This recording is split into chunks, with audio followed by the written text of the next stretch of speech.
Okay, start करते हैं आज की क्लास को। और आज की क्लास जो है वो आगे चलती है। हमारे पास I think 10 to 12 reasoning question थे जो हो गए थे। और अब हम स्टार्ट करते हैं फिजिकल प्रॉपर्टी, जो कि D and F block element में डी ब्लॉक है। तो द ट्रांजिशन मेटल, जो कि अगर मैं बात करूं इनको छोड़ दें जिंक, कैडमियम, मरकरी को छोड़ दें, तो बाकी सभी ट्रांजिशन मेटल हैं, इनके बारे में सभी जानते हैं। और ये सभी के सभी कैसे होते हैं ट्रांजिशन मेटल, बहुत ज्यादा हार्ड होते हैं और इनकी वोलेटिलिटी जो है वो बहुत ही कम होती है। हार्ड होंगे तो कम वोलेटाइल होंगे, जाहिर सी बात है। अच्छा, और अगर आगे चले तो यहाँ पे है हमारा द हाई मेल्टिंग पॉइंट। इनकी हाई मेल्टिंग पॉइंट क्यों होता है? इनका जितने भी ट्रांजिशन एलिमेंट होते हैं इनका हाई मेल्टिंग पॉइंट क्यों होता है?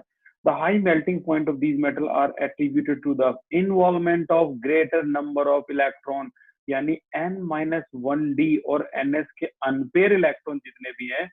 फॉर योर इंफॉर्मेशन मैं एक बार दिखाता हूँ। जैसे क्रोमियम है, क्रोमियम कितना होता है? 3d5 4s1। मैंने यहाँ आर्गन को नहीं लिखा है, और आप भी अब आदत डाल लो, थोड़ा सा लेवल को ऊपर करो अब, ठीक है ना। 12th में आर्गन नहीं लिखते, सीधा सीधा मेन जो है आपके लास्ट कॉन्फ़िगरेशन उसी को लिखते हैं। तो अगर मैं आपसे कहूँ इस कॉन्फ़िगरेशन में क्रोमियम की कितने अनपेयर इलेक्ट्रॉन आपको दिख रहे हैं, तो raise your hand. How many unpaired electron are there in chromium? How many unpaired electron are there in chromium? Raise your hand.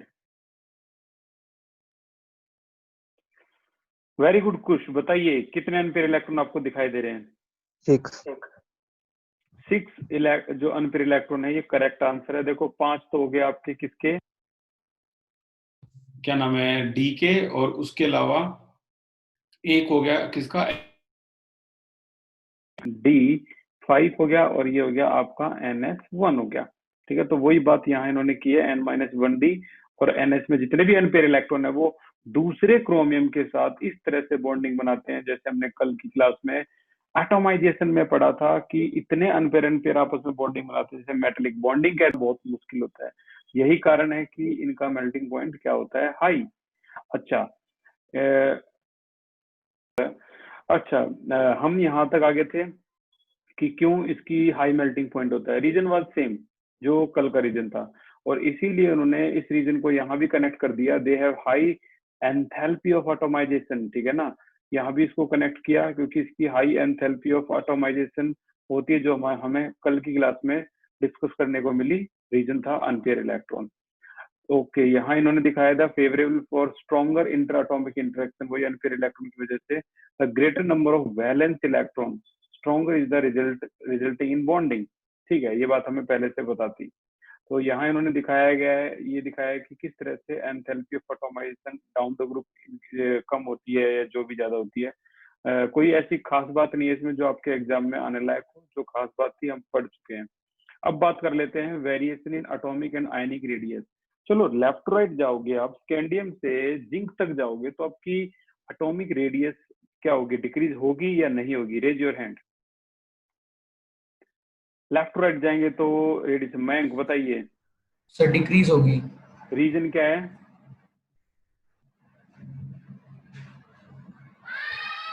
Vipin बताइए, रीजन क्या है? डिक्रीज होगी, बिल्कुल सही आंसर है। रीजन क्या है? Sir screening effect, poor screening effect of d orbital. नहीं नहीं यार, ये तो रीजन नहीं है। यशिका बताइए रीजन क्या है? इतना बड़ा रीजन बोल दिया यार। यशिका बताइए रीजन क्या है? लेफ्ट राइट रेडियस कम होती है, डिक्रीज होती है, व्हाई? Poor shielding effect. भाई साहब, तुम्हारे स्कूल में ये चैप्टर खत्म हो गया? क्या नाम है, ये जो कौन सा स्कूल है तुम्हारा, डीएवी स्कूल में ये चैप्टर खत्म हो गया, D and F? Vipin? Yes sir. ठीक है ठीक है ठीक है भाई। अब भानु आप बता सकते हो लेफ्ट राइट जो रेडियस है वो कम होती है, क्यों? Sir unpaired electron. इसका भी अनपेयर इलेक्ट्रॉन, क्या बात है, आपने सही ब्रह्मास्त्र का यूज किया। रोहित बताइए। इलेक्ट्रॉन बढ़ते हैं लेफ्ट टू राइट, जब वो left to right periodic table में इलेक्ट्रॉन बढ़ते हैं तो वो एटॉमिक वो बढ़ता है चार्ज। वेरी गुड, जो करेक्ट आंसर है वो है इफेक्टिव न्यूक्लियर चार्ज। ठीक है ना। लेफ्ट राइट हम जाते हैं तो हमने जैसे पढ़ा था ना 9th में, 10th में, फिर 11th में ही पढ़ा था। लेफ्ट टू राइट जाते हैं तो हमेशा जो साइज होता है ना वो क्या होता है, डिक्रीज होता है, डिक्रीज। और वो क्यों होता है डिक्रीज? उसका सिंपल सा रीजन है, इफेक्टिव न्यूक्लियर चार्ज इंक्रीज होता है, ठीक है ना, जो हम शुरू से पढ़ते आए थे। Top to bottom size increase होता है, रीजन क्या है, एडिशन ऑफ न्यू शेल। और लेफ्ट टू राइट साइज अगर डिक्रीज होता है तो इफेक्टिव न्यूक्लियर चार्ज। तो हमने इतने बड़े बड़े स्ट्रॉन्ग रीजन बता दिए, पुअर शील्डिंग इफेक्ट या शील्डिंग इफेक्ट। भाई इतनी बड़ी बड़ी जो बातें तुम कर रहे हो ना वो अभी इस्तेमाल नहीं होगी इसमें।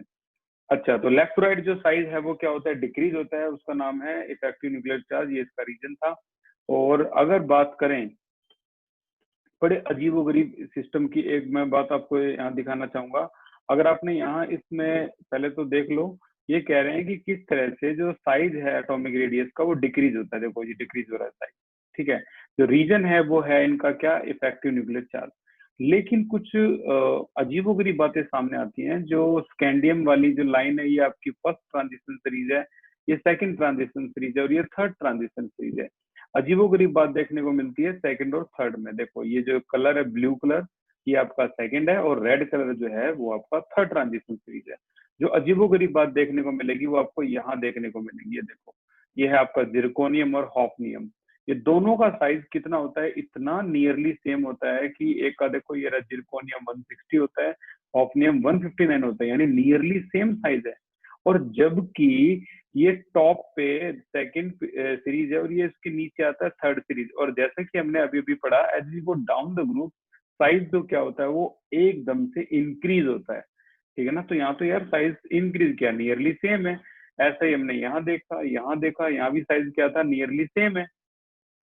और जबकि साइज क्या होना चाहिए था, इंक्रीज होना चाहिए था। तो इस बोल देते हैं कि सेकंड और थर्ड ट्रांजिशन सीरीज का साइज नियरली सेम ही होता है। और रीजन क्या है इसका, रीजन क्या है, रीजन ये है कि आपने ध्यान दिया हो हमने 4 सीरीज जो हैं वो पढ़ी हैं। मैं कोशिश करता हूँ टॉप पे कुछ डिस्कशन हो हमारा। यहाँ डिस्कशन तो प्रॉब्लम का है, ठीक है, पेनल्टीमेट का है, ये भी ठीक है। चलो एक बार मैं जरूर इस चीज को डिस्कस करूंगा यहाँ पे। हमारा इसमें जरूर होगा। चैप्टर नंबर है हमारा 8,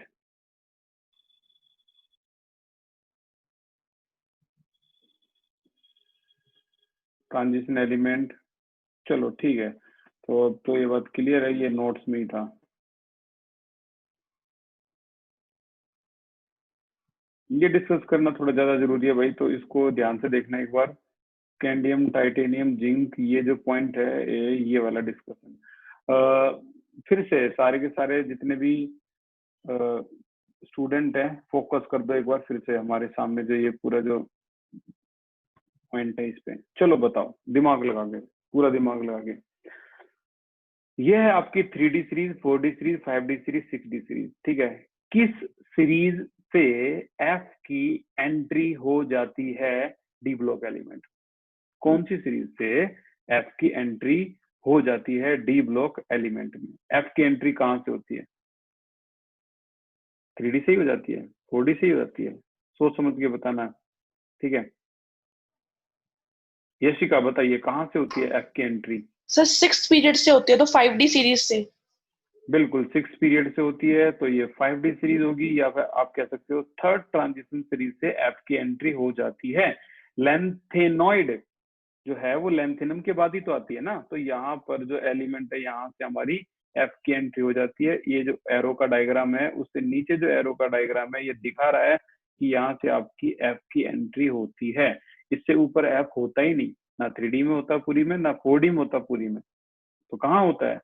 ये होता है आपका F। ये कहाँ से होता है? 5D में बोल लो, यहाँ होता है F की एंट्री स्टार्ट। या बोल लो 6 पीरियड से स्टार्ट हो जाती है, या बोल लो थर्ड ट्रांजिशन से स्टार्ट हो जाता है। कौन? F। और F के आ जाने से अगर आप ध्यान से देखोगे तो आपको ये बातें 2 बार पढ़नी है, एक अभी मैं बता रहा हूँ और एक पढ़ोगे आप F ब्लॉक एलिमेंट में, ठीक है। सुनो ध्यान से सुनो। सबसे पहले आपको समझना होगा कि शील्डिंग इफेक्ट किसे कहते हैं। SHIELDING, shielding effect. जितने भी दिमाग वाले स्टूडेंट हैं और अपना सारा फोकस अगले 10 मिनट पे इस पे कर देना, कुछ ज्यादा फायदा होने वाला है। हालांकि ये बात एक बार फिर से मौका मिलेगा, फिर उसके बाद मौका नहीं मिलेगा। इस चैप्टर की बैकबोन को डिस्कस कर रहे हैं हम, जिसका नाम है शील्डिंग इफेक्ट, जिसपे लैंथेनॉइड कॉन्ट्रैक्शन डिपेंड है, जिसपे एक्टिनोइड कॉन्ट्रैक्शन डिपेंड है, जिसपे लैंथेनॉइड एक्टिनोइड के बीच के डिफरेंसेस डिपेंड है। 5 डिफरेंस है, पांचों डिफरेंस पे रीजनिंग क्वेश्चन डिपेंड है। तो सब कुछ शील्डिंग इफेक्ट से शुरू होता है, इसलिए हम इसको 2 बार डिस्कस करेंगे। ठीक है, तो जो चीजें मेरे दिमाग में है, ठीक है ना, मैं कोशिश करूंगा वो इतनी सारी चीजों को कॉम्पैक्ट करके आपके दिमाग में फिक्स कर दूं और बहुत जल्दी आप इसको समझ जाओ कि शील्डिंग इफेक्ट का क्या मतलब है असल में। ओके, तो शुरुआत करते हैं बिल्कुल आसान लेवल से। भाई देखो, ये 11th में भी थोड़ा बहुत डिस्कस हुआ है शील्डिंग इफेक्ट। ये है आपका न्यूक्लियस, या कह सकते हो ये है एक क्लास टीचर जो है वो क्लास में पढ़ा रहा है और वो ब्लैक बोर्ड या व्हाइट बोर्ड पे पढ़ा रहा है, तो ऐसे बच्चे बैठे हैं रो में। तो यहाँ जो है बड़ी हाइट के बच्चे बैठ गए, इनकी हाइट बड़ी थी, और पीछे वाली रो पे छोटी हाइट के बच्चे बैठे हैं ये। तो इनको ना, इन बड़ी हाइट के बच्चे बीच में बैठ गए डेस्क पे, तो ये बोर्ड जो है वो इनको दिखाई नहीं दे रहा है। इनका कनेक्शन क्या हो रहा है, यहाँ से टूट रहा है। क्यों टूट रहा है? क्योंकि बीच में बड़ी हाइट के बच्चे बैठ गए। तो इन बड़ी हाइट के बच्चों को बोलते हैं ये अंदर वाले इलेक्ट्रॉन, जिसे हम बोल देते हैं पेनल्टीमेट n-1 t वाले इलेक्ट्रॉन, या बोल देते हैं n-2 f वाले इलेक्ट्रॉन, एंटी पेनल्टीमेट। और बाहर वाले इलेक्ट्रॉन जो है ये हमारे आउटर इलेक्ट्रॉन है, ठीक है ना। तो इनको बोर्ड दिखाई नहीं दे रहा है, क्यों? बीच में शील्ड बन गया, टीचर से कॉन्टेक्ट हट गया, शील्ड बन गया। इसको बोलते हैं शील्डिंग इफेक्ट। यानी आउटर मोस्ट इलेक्ट्रॉन्स का कनेक्शन इनर इलेक्ट्रॉन से नहीं हो पाता, शील्डिंग इफेक्ट। ठीक है, और अच्छी तरह समझो, जैसे मान लो मैं कॉन्फ़िगरेशन करता हूँ फिर से निकल होता है 28, देखना क्या होगा, आर्गन 3d एंड 4s। अब यहाँ पर इसके इलेक्ट्रॉन कितने हैं, 18 और 2 20 और 8 28। आपने देखा ध्यान से, ये 3 का क्या मतलब होता है? 3 का मतलब सीधा सीधा साफ है। 3 का मतलब ये होता है कि ये पहली दूसरी तीसरी शेल में आपका कौन है, 3d है। ये रहा पहली दूसरी तीसरी शेल में कौन है आपके, 3d के 8 इलेक्ट्रॉन। और आउटर मोस्ट शेल में कितने हैं, 4s के 4 का मतलब क्या होता है? रेज योर हैंड, कोई बता सकता है 4 का मतलब क्या होता है? Raise your hand. 4 का मतलब क्या होता है? मयंक बताइए। Sir valence shell. कुछ आप बताइए। Total number of shell. 4th represent करता है आपका शेल को, कि ये कौन सी शेल में है। भाई बता देगा ये उसी टाइम, ये 4th शेल में है। देखो 1 2 3 4, समझ रहे हो ना? ये न्यूक्लियस है, और ये मैं पूरा का पूरा इस तरीके से सर्कल बनाने की कोशिश कर रहा हूँ। कई बच्चे अभी भी कंफ्यूज है सर कि ये तो एटम, तो ऐसा नहीं होता। मैं एटम का छोटा छोटा सेक्शन तोड़ तोड़ के बता रहा हूँ। पहली शेल, दूसरी शेल, तीसरी शेल, चौथी शेल। 4th शेल में आपके कितने इलेक्ट्रॉन है, 4s2। और उससे पहले वाले में पेनल्टीमेट में कितने हैं, 3d8। तो ये d में 8 इलेक्ट्रॉन ऐसे बैठ जाएंगे यहाँ पर कि बाहरी इलेक्ट्रॉन को, यानी वैलेंस इलेक्ट्रॉन को, यानी 4th शेल में जो इलेक्ट्रॉन पड़े हुए हैं उनको ये न्यूक्लियस दिखाई नहीं देगा। इनका विचारों का कनेक्शन टूट गया, क्यों? बीच में शील्ड आ गया। इसे बोलते हैं शील्डिंग इफेक्ट और स्क्रीनिंग इफेक्ट। होप कि आपको ये बात समझ में आई होगी। अगर आप F की कॉन्फ़िगरेशन करोगे, F ब्लॉक एलिमेंट की, तो वहां भी यही चीजें सामने आती हैं। अगर मैं F की एक, ज्यादा नहीं, एक कॉन्फ़िगरेशन करके आपको थोड़ा सा बताता हूँ कि होता क्या है। ये देखो, ये है हमारे पास सीरियम, एटॉमिक नंबर है 58, F ब्लॉक एलिमेंट में मिलता है। ये कॉन्फ़िगरेशन करोगे तो जीनॉन, ये है आपका 4f1 5d1 और 6s0, ठीक है ना? इस तरीके से होता है ये। अब यहाँ पर आप खुद ही देख लो 4 का मतलब क्या है। इस 4 का मतलब भाई ये शेल होती है, पहली, दूसरी, तीसरी, चौथी, पांचवी और छठी। तो 4th शेल, ये 4th शेल है, 1 2 3 4 5 एंड 6। फोर्थ शेल में कितने इलेक्ट्रॉन है? एक ही इलेक्ट्रॉन है। किसका? ये एफ ऑर्बिटल का। डी में जो कि अगला है ये रहा 5, डी में कितने इलेक्ट्रॉन है? एक इलेक्ट्रॉन है, ठीक है ना, और वो किसका है? डी का है। इसलिए ये जो 4f है और लास्ट में 6 में कोई इलेक्ट्रॉन नहीं है। सिमिलरली आप और भी कई कॉन्फ़िगरेशन है जो कर सकते हो, तो आपको बहुत जल्दी पता लग जाएगा कि ये होता क्या है। जैसे ल्यूटिटियम जिसका एटॉमिक नंबर होता है 71, अगर मैं इसकी कॉन्फ़िगरेशन करूं तो जीनोन 4f14 5d1 और 6s2, इस तरीके से, ठीक है ना। तो ये आपकी ल्यूटिटियम की कॉन्फ़िगरेशन है। तो पता ही लग गया 4f का मतलब है 4 शेल, 5 का मतलब 5th शेल, 6 का मतलब 6 शेल। यानी देखो 6 शेल में कितने इलेक्ट्रॉन है? 2 इलेक्ट्रॉन है। ये इसके कितने इलेक्ट्रॉन है? ये 6 शेल में 2 इलेक्ट्रॉन है यहाँ पे 6 शेल में, और इसमें एक ही है। इसमें कितने? 14 इलेक्ट्रॉन है। ऐसे ऐसे कितने? 1 2 3 4 5 6 7 8 ऐसे करके 14 इलेक्ट्रॉन है। तो इस तरीके से इलेक्ट्रॉन फिलअप होते हैं। आपको सिर्फ इतना समझना है अभी तक के लिए, ठीक है ना। अब मैं जो अगली बात बोलूंगा वो थोड़ी अजीबोगरीब होगी। शील्डिंग इफेक्ट आप समझ चुके हो क्या होता है। आउटर मोस्ट इलेक्ट्रॉन्स का कनेक्शन न्यूक्लियस से टूट जाता है, ठीक है ना, टूट जाता है। क्यों? क्योंकि बीच में बड़ी हाइट के बच्चे आ जाते हैं, या फिर कह लो बीच में कुछ इलेक्ट्रॉन जो हैं वो आगे, और उनकी वजह से आउटर मोस्ट इलेक्ट्रॉन का जो कनेक्शन है न्यूक्लियस से टूट जाता है। इसे बोलते हैं शील्ड बन गया, शील्डिंग इफेक्ट। अब जो अगली बात है, देखो ये बात तो लगभग सबको ही पता होती है। एक जो बोर्ड का एग्जाम्पल दे देते हैं टीचर, और बच्चों का, बड़ी हाइट के बच्चों का 2 मिनट में समझ गए, खत्म खेल। लेकिन अब जो बात मैं बता रहा हूँ वो इतना आसान नहीं है समझना, तो इस पे और थोड़ा ज्यादा फोकस करना ताकि हम कॉन्सेप्ट करके आगे निकले। भाई होता कुछ ये है, जब एफ की एंट्री होती है ना, एफ की एंट्री कब होती है? अभी भी बताया मैंने। क्या वो फर्स्ट ट्रांजिशन सीरीज से होती है? क्या वो सेकंड ट्रांजिशन सीरीज से होती है? क्या वो थर्ड ट्रांजिशन सीरीज से होती है? या वो फोर्थ ट्रांजिशन सीरीज से होती है? तो एफ की एंट्री होती है कहाँ? थर्ड से। थर्ड में भी आता है, फोर्थ में भी आता है, फोर्थ ट्रांजिशन सीरीज में भी आता है, ठीक है ना। तो यहाँ एंट्री हो जाती है किसकी? एफ की। अब एफ की एंट्री होने से देखना क्या होगा। एफ की एंट्री होने से क्या होगा? शील्डिंग इफेक्ट के बारे में एक बहुत इंपॉर्टेंट बात है। शील्डिंग इफेक्ट जो है वो सबसे स्ट्रॉन्ग अगर कोई बनाता है तो कौन बनाता है? एस। थोड़ा अजीब लगेगा आपको, एस सबसे कमाल का शील्ड बनाता है। उसके बाद कौन बनाता है? पी। उसके बाद कौन बनाता है? डी। उसके बाद कौन बनाता है? एफ। कहने का मतलब एफ सबसे पुअर पुअरर शील्डिंग इफेक्ट बनाता है। 4f बनाएगा कहाँ पे? लैंथेनॉइड में। 5f बनाएगा कहाँ पे? एक्टिनॉइड में, ठीक है ना। 4f कहाँ आएगा आपका? 4f कहाँ आएगा? 3d 4d 5d सीरीज में आएगा आपका 4f। 6d सीरीज में आएगा आपका 5f। लैंथेनॉइड में आएगा 4f। एक्टिनॉइड में आएगा 5f। और ये ना पता है क्या बनाता है? ये बनाता है पुअर शील्ड, और बड़ा पॉपुलर है ये बनाता है पुअरर शील्ड।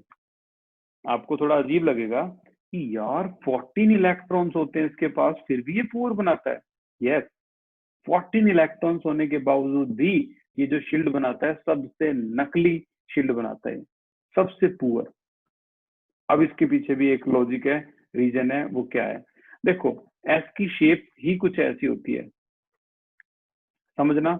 ये न्यूक्लियस है, ठीक है, और न्यूक्लियस में मैं बच्चों को समझाता हूँ। जैसे इसमें डायमंड है और ये बाहर शेल होती है, इस तरीके से शेल के अंदर सब शेल होती है, सब शेल के अंदर ऑर्बिटल होती है, ऑर्बिटल के अंदर इलेक्ट्रॉन होते हैं, ठीक है।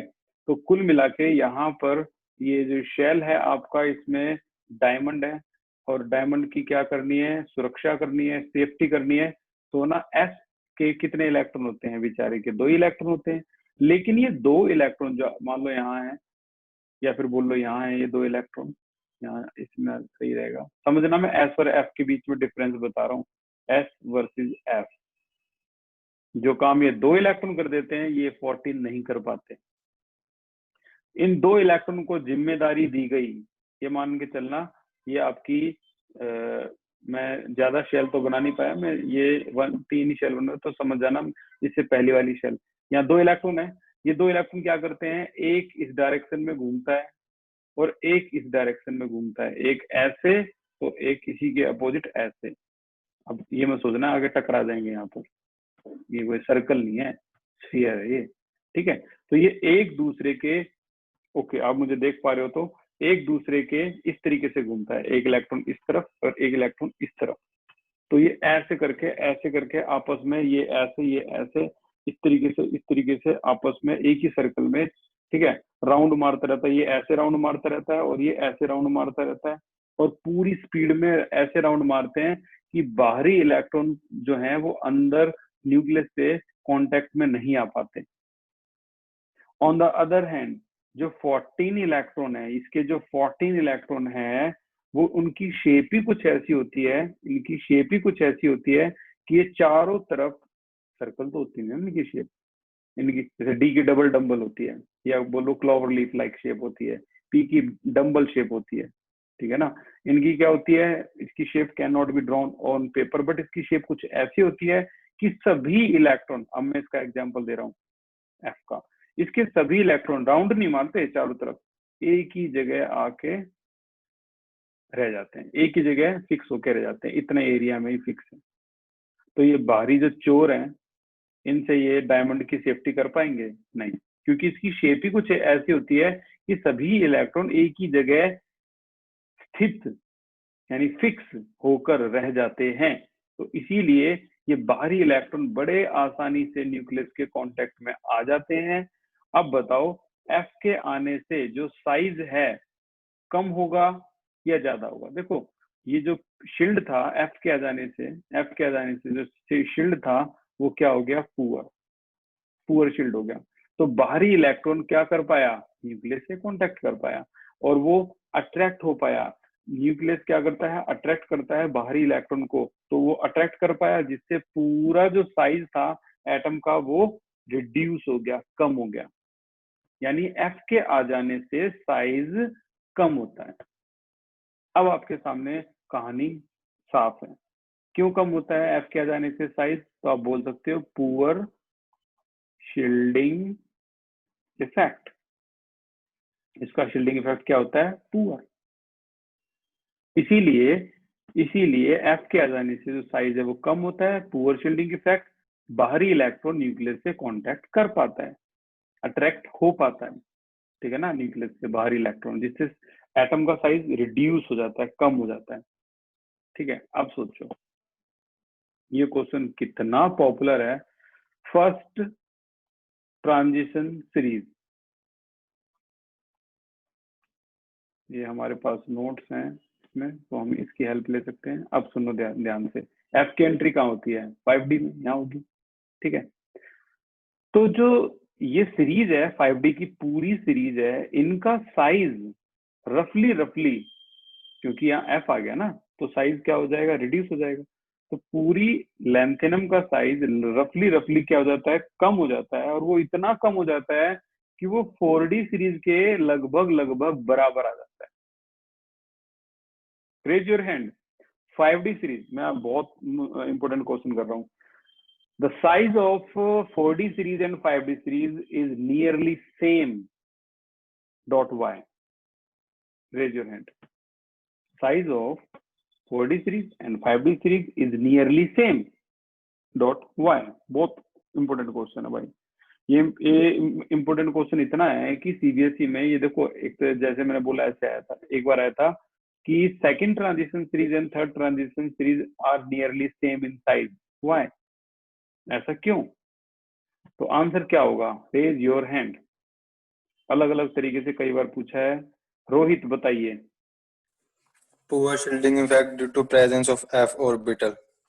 बस इतना लिख दो, poor shielding effect due to f orbital, ठीक है। या फिर बोल दो लैंथेनोइड कॉन्ट्रैक्शन, इसी को बोलते हैं लैंथेनोइड कॉन्ट्रैक्शन। जो भी हमने साइड में सीखा है ना, that is called lanthanoid contraction. तो लैंथेनोइड कॉन्ट्रैक्शन क्यों होता है भाई, ये पुअर शील्डिंग इफेक्ट की वजह से होता है। पुअर शील्डिंग इफेक्ट क्यों होता है, क्योंकि ये एफ की एंट्री की वजह से होता है, 4f की वजह से होता है। ठीक है, तो सबसे स्ट्रॉन्ग शील्ड जो होता है, ये आता है आपका नीट और मेंस के एग्जाम में, सबसे स्ट्रॉन्ग शील्ड जो बनाता है वो अनएक्सपेक्टेड एस बनाता है सबसे स्ट्रॉन्ग। सबसे वीक, सबसे नकली शील्ड जो बनाता है वो एफ बनाता है। तो बहुत से जो क्वेश्चन है उनके जो आंसर है आपको मिल जाएंगे। अब अगर किसी के माइंड में अभी भी कोई डाउट है, डोंट वरी, एक बार फिर से ये चीज रिपीट होगी एफ ब्लॉक एलिमेंट में। तो मैं जानबूझ के इसको हर साल 2 बार सिखाता हूँ ताकि दिमाग में प्रिंट एक सेट हो जाए कि अच्छा इसलिए होता है, तो ये ऐसा। अब आपके लिए ये बच्चों का खेल है, ये ग्राफ भी, जबकि दूसरों के लिए भाई अभी भी यह हुआ ही है ये वाला graph. Now you can easily understand कि ये जो ब्लू कलर के का जो ग्राफ है, रेड कलर का ग्राफ है, नियरली सेम क्यों है भाई? इतना ही गैप बस। और इसमें देखो कितना गैप। तो इन्होंने बोला है ये फर्स्ट ट्रांजिशन सीरीज है, ये सेकंड और ये थर्ड, सेकंड और थर्ड का ही आता है हमेशा, का साइज नियरली सेम क्यों होता है। और सुन लो 3D सीरीज, 4D सीरीज और 5D सीरीज का साइज सेम क्यों होता है? ये 4D सीरीज है और ये 5D सीरीज है। Same lanthanide contraction, poor shielding effect. अच्छा, और सुन लो, जिरकोनियम एंड हॉफनियम का साइज नियरली सेम क्यों होता है?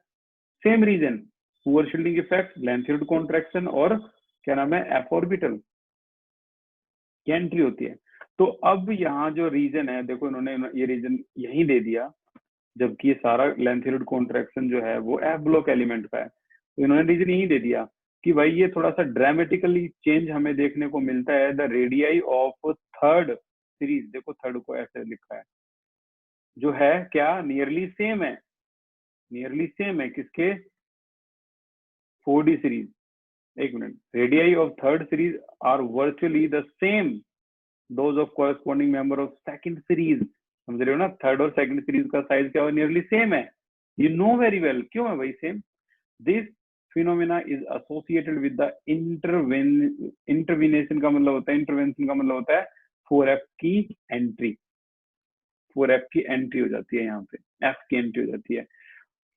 Orbital which must be filled before 5D, जो 5D से पहले भरा जाता है। कभी भी आप n+l रूल लगाओगे तो पता लगेगा कि 4f और 5D में से इसको पहले क्यों भरा जाता है, n+l रूल। ठीक है, तो इसको पहले भरा जाता है। Filling of 4f before 5D result into greater decrease in atomic radii, बहुत जल्दी डिक्रीज होती है। इन्होंने जो बातें 3 लाइन में इतनी आसानी से बोल दी ना, वो इतनी आसान है नहीं। उनके लिए देख लो कितनी एक्सप्लेनेशन की हमने उस वाले पे, कितना एक्सप्लेन किया था। Hope you understand now. बाकी एक चांस और मिलेगा, ये साइज इसीलिए सेम होता है। और ये बात इन्होंने बेचारों ने चिल्ला चिल्ला के बोली है, shielding, imperfect shielding of one electron by another in the same set of 4f orbital. और इम्परफेक्ट क्यों बोला है शील्ड को, क्योंकि बात हो रही है 4f की, इतना स्ट्रॉन्ग होता ही नहीं है। ठीक है, अच्छा ये टेबल हम पहले रीड कर चुके थे, ये 2 क्वेश्चन जो है हम पहले रीड कर चुके हैं, आपके लिए बहुत आसान है। Why do transition element exhibit higher enthalpy of atomization, क्यों होता है अनपेयर इलेक्ट्रॉन? ओके, स्कैंडियम से जिंक 30 में एंथैल्पी ऑफ एटॉमाइजेशन जिंक की सबसे कम क्यों होती है, 126, नो अनपेयर इलेक्ट्रॉन। ठीक है ना, in oxidation state as well as in ground state कोई अनपेयर इलेक्ट्रॉन होता ही नहीं। तो ये था आज का बहुत खास डिस्कशन जो कि शील्डिंग इफेक्ट के ऊपर था। अब हम चलते हैं अपनी उसी दुनिया में। और कितने रीजनिंग क्वेश्चन हो गए थे, प्लीज रेज योर हैंड, कहाँ तक हम आ गए थे, क्या आपके 11, 12, 12 रीजनिंग क्वेश्चन हो गए थे या नहीं हो गए थे, बताओ ताकि हम यहाँ डिस्कस करें। कितने रीजनिंग क्वेश्चन हो गए थे भाई कल की क्लास में? वैशाली बताइए। सर 12th से स्टार्ट करना है। ओके, तो लास्ट हमारा रीजनिंग क्वेश्चन था कि why transition element form complex, ठीक है ना, जिसमें हमने कलर भी हो गया था। 12 से स्टार्ट करना है, ठीक है। एक बार लास्ट रीजनिंग क्वेश्चन में मेरे को बता दो भाई कौन सा किया था हमने।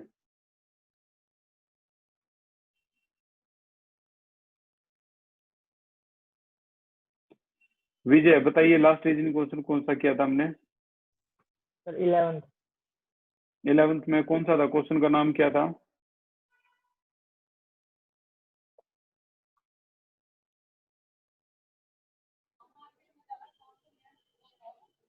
क्या था क्वेश्चन का नाम, कुछ बताइए। By transition element from complex compound. ये हो गया था By complex transition element form complex. ठीक है भाई, तो ये कॉम्प्लेक्स वाला भी खत्म हो गया था। तो अब चलते हैं हम स्टोरी को और आगे ले चलते हैं। अब आगे यहाँ से खास क्वेश्चन की शुरुआत करते हैं। अगला क्वेश्चन है, ठीक है, why transition element show catalytic property. तो फिर से अपने नोट्स पे आ जाते हैं, यही देख लेते भाई। ओके, ये ठीक है। Question number 12, why transition element show catalytic property. Transition element catalytic property क्यों शो करता है। एलिमेंट शो, कैटालाइटिक का मतलब होता है कैटलिस्ट, कैटालाइटिक प्रॉपर्टी। आपने कई उसमें देखा होगा प्रॉपर्टी क्लास में, वनस्पति घी को कन्वर्ट करते हैं वनस्पति तेल से, तो हाइड्रोजिनेशन बोलते हैं उसको। और CH2 double bond CH2 plus hydrogenation, कोई बता सकता है इन द प्रेजेंस ऑफ क्या लिखते थे। हाइड्रोजिनेशन ऑफ एल्कीन में इन द प्रेजेंस क्या लिखते थे, एक आध कैटलिस्ट बता दो यार। विपिन बताइए। निकल या प्लेटिनम। लिखते थे ना निकल या प्लेटिनम। सोचा कभी ये निकल या प्लेटिनम जो आप लिख रहे हो ये कौन से ब्लॉक के हैं, ये सब डी ब्लॉक के। तो इसीलिए वो बोल रहा है, ये तो छोटा सा एग्जांपल दिया है मैंने, ये तो बहुत ज्यादा कैटालाइटिक कैटलिस्ट में यूज होते हैं। कभी देखोगे आप iron as a catalyst, Haber process, याद आया, vanadium pentoxide as a catalyst in contact process V2O5। तो ऐसे बहुत सारे एग्जाम्पल है जहां पर ये जितने भी D block element, transition element हैं, ये क्या शो करते हैं, कैटालाइटिक प्रॉपर्टी। वो कह रहा है क्यों करते हैं, खास बात बताओ इनकी, ऐसा क्यों करते हैं। पहली खास बात जो रीजन है, तो भाई पहला सबसे स्ट्रॉन्ग रीजन ये है इसमें कि इनका सरफेस एरिया, इस पे तो आप इसको तो सबसे टॉप पे लिखना, सरफेस एरिया जो है ना ट्रांजिशन एलिमेंट का, वो हाई सरफेस एरिया होता है। और जो हाई सरफेस एरिया बना सकता है वो कैटलिस्ट में यूज हो सकता है। तो large surface area so that reactant can easily adsorbed on them, जो हमने चैप्टर नंबर 5 सरफेस केमिस्ट्री में पढ़ा था, ठीक है ना। कैटलिस्ट का क्या होता है, लार्ज सरफेस एरिया। दूसरा, इनकी वेरिएबल ऑक्सीडेशन स्टेट होती है। वेरिएबल ऑक्सीडेशन स्टेट आपने देखी थी, +2 से लेकर +7 होती है मैग्नीज की। मैग्नीज भी कई जगह यूज होता है एक कैटलिस्ट की तरह, ठीक है ना। इनकी वेरिएबल ऑक्सीडेशन स्टेट भी इनका बहुत क्या नाम है, वेरिएबल ऑक्सीडेशन स्टेट की वजह से इनको बहुत ज्यादा यूज करते हैं एज ए कैटलिस्ट में। और एक इनकी एक्टिवेशन एनर्जी लो होती है, लो एक्टिवेशन एनर्जी, ठीक है ना। तो लो एक्टिवेशन एनर्जी की वजह से भी इनको कैटलिस्ट में इस्तेमाल करते हैं। 3 बहुत स्ट्रॉन्ग रीजन है जो आपको लिख के आने हैं वहां पे, ठीक है। चलो ये बात तो कल की क्लास में डिस्कस होगी। स्कैंडियम से लेकर जिंक तक, स्कैंडियम से लेकर जिंक तक ऐसे एलिमेंट का नाम बताओ जिसकी सबसे हाई वेरिएबल, यानी सबसे ज्यादा वेरिएबल ऑक्सीडेशन स्टेट होती है। तो आंसर था क्या, मैग्नीज, ये आंसर था। अब देखते हैं आज का कोई इसका आंसर बता सकता है। स्कैंडियम से लेकर जिंक तक के एलिमेंट में एक ऐसे एलिमेंट का नाम बताओ जिनकी वेरिएबल ऑक्सीडेशन स्टेट होती नहीं, सबसे कम वेरिएबल ऑक्सीडेशन स्टेट शो करता है, वो सबसे कम वेरिएबल ऑक्सीडेशन स्टेट शो करता है, या फिर do not show.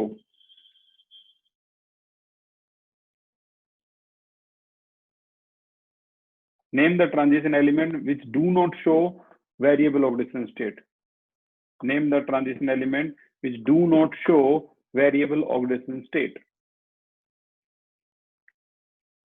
Raise your hand. Yes, Maheshwari, बताइए।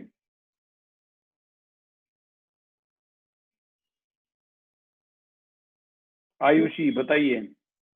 Sir zinc. यशिका बताइए। Scandium and zinc. रिद्धि बताइए। स्कैंडियम। भाई जिन्होंने ना नाम बोल दिया ना इसका जिंक का, वो तो हो गए गलत। क्यों गलत हो गए? मैंने कहा है ऐसे ट्रांजिशन एलिमेंट का नाम बताइए जो वेरिएबल ऑक्सीडेशन स्टेट शो नहीं करता। भाई जो करता है ना वो तो यार दुनिया को पता है, जितने स्टूडेंट है 90% बता देंगे मैग्नीज का आंसर, जो नहीं करता वो नहीं बता पाएंगे। जिंक तो तुम्हें बोलना ही नहीं चाहिए था, ये तो सरासर जुर्म है, क्योंकि zinc is not regarded as transition element. मैंने कहा ट्रांजिशन एलिमेंट जो वेरिएबल ऑक्सीडेशन स्टेट शो नहीं करता। And correct answer is scandium. Scandium सिर्फ +3 ऑक्सीडेशन स्टेट शो करता है। अगर मैंने +2 लिखा है तो गलत है भाई। स्कैंडियम +3 ऑक्सीडेशन स्टेट शो करता है, बस खेल खत्म। करेक्ट आंसर है स्कैंडियम और कोई भी नहीं। तो रिद्धि का आंसर जो था बिल्कुल करेक्ट था। और बाकी मैं आपको इसका एक बहुत इंपॉर्टेंट जो पॉइंट है वो भी दिखाता हूँ। इस टेबल को ध्यान से देखो। जो बच्चे स्कैंडियम और जिंक दोनों का नाम ले रहे हैं, सच है तो सच बात, लेकिन zinc is not regarded as transition element. देखो स्कैंडियम सिर्फ एक ही ऑक्सीडेशन स्टेट शो करता है, इसका नाम है +3। तो सबसे कम कौन है? स्कैंडियम। सबसे ज्यादा कौन है? मैग्नीज। खत्म। ठीक है ना। और इस पे तो इतना स्पेशल क्वेश्चन इतना है कि क्वेश्चन भी आया हुआ है, ये देखो क्वेश्चन आया हुआ है, name the transition element which does not exhibit variable oxidation state. तो करेक्ट आंसर है जिंक, सॉरी स्कैंडियम। ठीक है ना, करेक्ट आंसर स्कैंडियम है। ये भी हो गया खत्म। और आगे चलते हैं। एक ये क्वेश्चन था, जरूर आने वाले इसमें नोट्स में हमारे में जरूर आएगा और हम उसको जरूर करेंगे। और आगे चलते हैं। कैटलिस्ट की जो प्रॉपर्टी थी, एक तो सरफेस एरिया, दूसरा पॉइंट क्या था इसका? लो एक्टिवेशन एनर्जी। तीसरा पॉइंट क्या था इसका? लो एक्टिवेशन एनर्जी के अलावा, सरफेस एरिया के अलावा, कि इनकी वेरिएबल ऑक्सीडेशन स्टेट होती है, इसलिए ऐसा करते हैं। अगला क्वेश्चन है, why vanadium pentoxide V2O5 act as catalyst? Raise your hand. Act as catalyst, इसमें क्या लिखते हैं आप? ये भी बोर्ड में आया हुआ क्वेश्चन है। वैनेडियम पेंटॉक्साइड जो कि कॉन्टैक्ट प्रोसेस में इस्तेमाल होता है, कैटलिस्ट में कॉन्टैक्ट प्रोसेस होती है manufacturing of H2SO4, king of acid. तो आंसर क्या लिखोगे भाई? मयंक बताइए। Sir due to variable oxidation state. Yashika बताइए। Large surface area.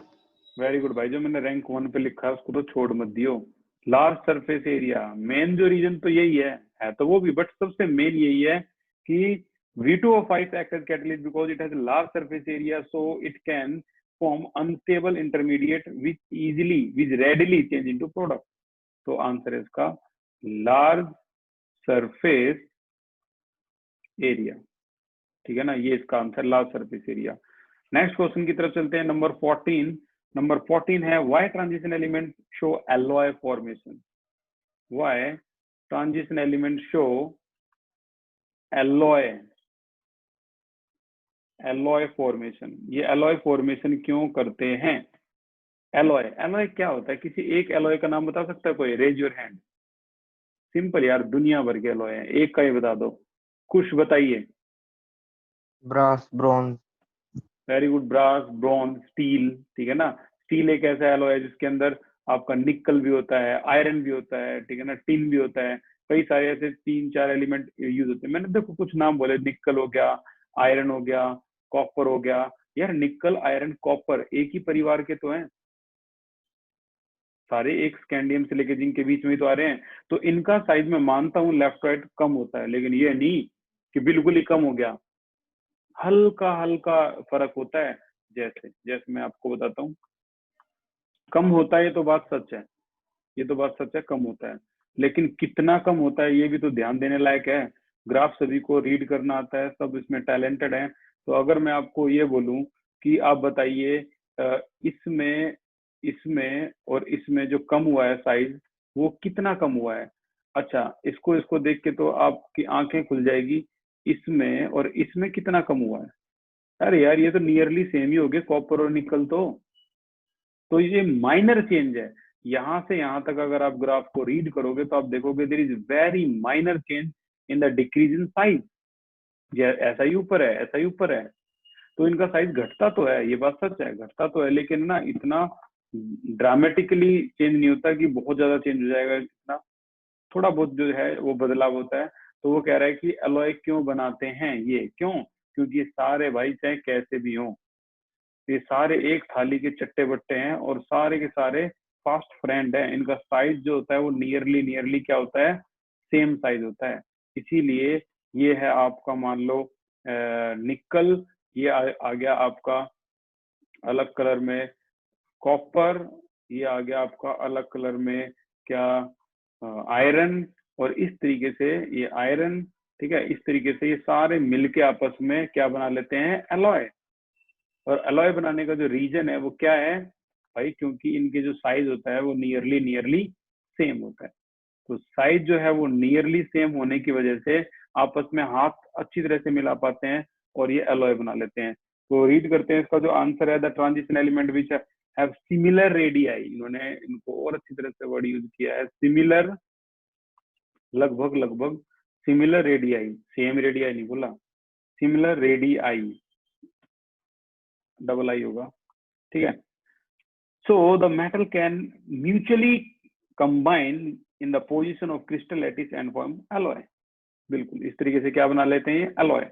अगला है आज का लास्ट क्वेश्चन है ये, why transition element show interstitial compound, ये इंटरस्टिशियल कंपाउंड कैसे बनाते हैं।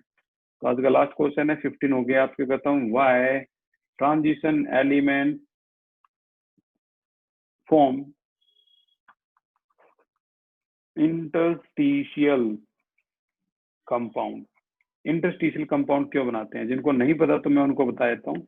जैसे आपने ट्रांजिशन एलिमेंट किसी एक का नाम लिख रहा हूं मैं, जैसे आयरन है, या आयरन है, ठीक है,